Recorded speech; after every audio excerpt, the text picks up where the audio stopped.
Bonjour à toutes et à tous, j'espère que vous allez bien. Voici la revue de presse du vendredi 1er août. On commence ce tour d'Europe de la presse en France avec Le Progrès qui présente un entretien exclusif avec Mathieu Louis-Jean, nouveau directeur technique de l'OL, et le mot d'ordre est clair, il va falloir être plus créatif, trouver des joueurs à fort potentiel. Lyon n'est pas dans la meilleure santé économique et sait que plusieurs années d'austérité arrivent et Louis-Jean n'a pas dévié de la ligne tracée par Michel Kang récemment. Les recrutements hors de prix, c'est fini pour un petit moment, pouvons-nous lire dans les pages intérieures, mais la confiance est renouvelée dans le staff de Paolo Fonseca. D'ailleurs, à ce propos, l'équipe consacre aussi une belle page à l'OL, faire mieux avec moins, titre le quotidien français, résumant les enjeux de la saison à venir pour Lyon. À Paris, pas d'actualité chaude si ce n'est la volonté de Marquinhos de rester selon l'équipe. Ici, c'est marquis, pouvons-nous lire. En effet, l'avenir du défenseur brésilien pouvait se poser après la saison parfaite que vient de vivre le PSG avec un possible changement d'air. Mais Marquinhos va finalement rester au club la saison prochaine, ce qui ne sera pas le cas de Miljan Skriniar. Le défenseur slovaque est officiellement cédé à Fenerbahçe pour un montant avoisinant les 10 millions d'euros. Déjà prêté en Turquie la saison dernière, l'aventure parisienne s'arrête donc là et le PSG va pouvoir se concentrer sur le dossier Zabarny qui progresse. Hier soir, le défenseur ukrainien a liké un post Instagram annonçant un accord entre le PSG et le joueur, ce qui n'a pas échappé aux supporters du PSG, mais le like a ensuite été retiré, alors erreur ou premier indice d'une arrivée. Et s'il n'y a pas d'arrivée officielle à Paris, à Marseille on a présenté en grande pompe les nouvelles recrues Igor Pekchao et Pierre-Emerick Aubameyang.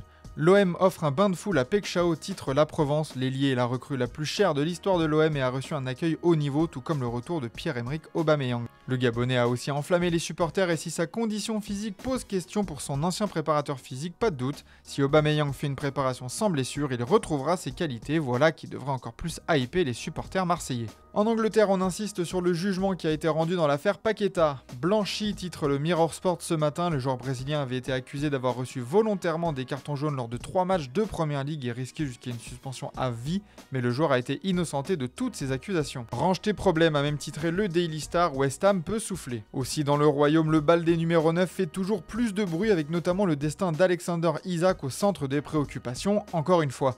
Gréviste, titre le Daily Star avec un jeu de mots avec la traduction du poste d'attaquant de pointe en anglais pour parler de 2 joueurs en conflit avec leur direction. Le buteur suédois veut quitter Newcastle et s'entraîne seul en Espagne tandis que Yohan Wissa, lui, veut rejoindre les Magpies. Le jeu de domino va encore agiter nos journées aussi à Manchester où Rasmus Højlund ne veut pas entendre parler d'un départ et compte se battre pour sa place. Højlund d'espoir et de gloire, titre le Manchester Evening News qui ajoute aussi que son plan est clair, rester et se battre quoi qu'il arrive. Un dernier mot anglais sur la performance de Tottenham hier, victorieux 1-0 d'Arsenal, le grand rival dans un match plutôt terne. Une victoire tactique de Thomas Frank saluée par la presse anglaise. Franchement, c'était parfait, titre le Mirror Sport.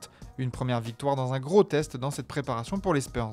En Italie, la préparation du Milan AC fait la une de la Gazzetta dello Sport. Mon Milan, pouvons-nous lire sur la première page. Les rossoneri montrent un très beau visage sur cette pré-saison, l'œuvre de Massimiliano Allegri, et dans un entretien, il réaffirme sa joie d'entraîner ce groupe plein de qualités avec un bon état d'esprit. Dernière victime en date, Perth Glory, équipe australienne battue 9-0 par le Milan avec un trio d'attaque Leao, Jiménez, Okafor déjà très en jambes. À la Juve, on montre les muscles et on est dur sur les dossiers mercato sensibles avec comme depuis des jours les cas de Weah, Vlahovic et Douglas Luiz au centre des débats. Dans le Corriere dello Sport, on parle même de haute tension cet été, loin de la Dolce Vita entrevue à Milan. Mais la vieille dame avance bien sur l'arrivée de Kolo Muani. La Juve et le PSG se sont rapprochés il y a peu et pourraient s'entendre prochainement pour un retour dans le Piémont.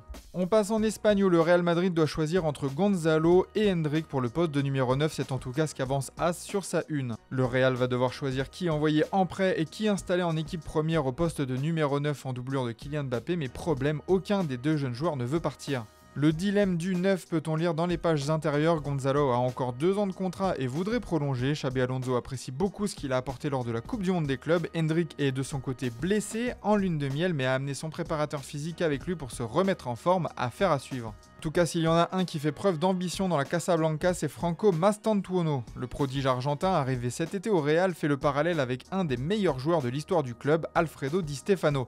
Faire le même chemin que Don Alfred est une fierté, déclare-t-il dans Marca, tous deux arrivés à Madrid en provenance de River Plate. Tous deux joueurs offensifs et géniaux avec le ballon, on lui souhaite de suivre la même destinée. À Barcelone, on s'émerveille devant la nouvelle démonstration du Barça, le festival du 10, peut-on lire en une de Sport ce matin. Le football total Barcelone, comme le surnomme le journal catalan, a dominé Séoul 7-3 en amical avec une grosse prestation de Lamine Yamal ponctuée par 2 buts.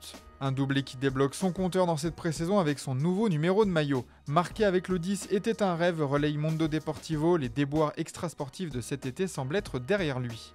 Enfin, dans le dossier Ter Stegen, le gardien allemand a reçu un soutien de poids, Frankie de Jong. Le Barça veut retirer le capitanat à Ter Stegen qui est toujours poussé vers la sortie, mais pour le milieu néerlandais, pas facile de le faire. Ter Stegen, pour moi, c'est toujours mon capitaine, relaye Sport. Attention à la fracture dans le vestiaire, le dossier est épineux. On finit au Portugal où la victoire du Benfica fait la une de Record. Ajustement des comptes, peut-on lire ce matin. Opposé au Sporting Lisbonne dans un derby qui sonnait comme une revanche après la finale de la Coupe qui a clôturé la saison, les Aigles ont pris leur revanche 1-0 et s'offrent leur 10e Supercoupe du Portugal. Le coup d'envoi est rouge, peut-on lire dans O Jogo ce matin. La saison a donc officiellement débuté au Portugal avec un match compliqué, illuminé par le but de Pavlidis. Pavlidis brille dans l'obscurité, ajoute Abola. De son côté, Record souligne aussi les difficultés offensives pour le Sporting, désormais orphelin de Victor Gyökeres, mais ne peut s'empêcher de lancer une pique aux Suédois avec le match de Hjulman, milieu du Sporting lui aussi très courtisé. Ce Nordique ne fait pas la grève, peut-on lire par rapport au bras de fer qui a duré plusieurs semaines entre Gyökeres et son club. Dans les actualités extrasportives, Fernando Madureira, ancien leader des Super Dragons, les Ultras de Porto, a été condamné à 3 ans et 9 mois de prison ferme dans une affaire qui remonte à novembre 2023. Lors de l'Assemblée Générale du FC Porto, lui et sa femme Sandra sont accusés d'avoir planifié des intimidations, agressions et troubles pour favoriser un vote statutaire bénéficiant à l'ex-président Pinto da Costa. Voilà pour cette revue de presse, merci de votre fidélité, on se retrouve tout à l'heure pour le JT Foot Mercato.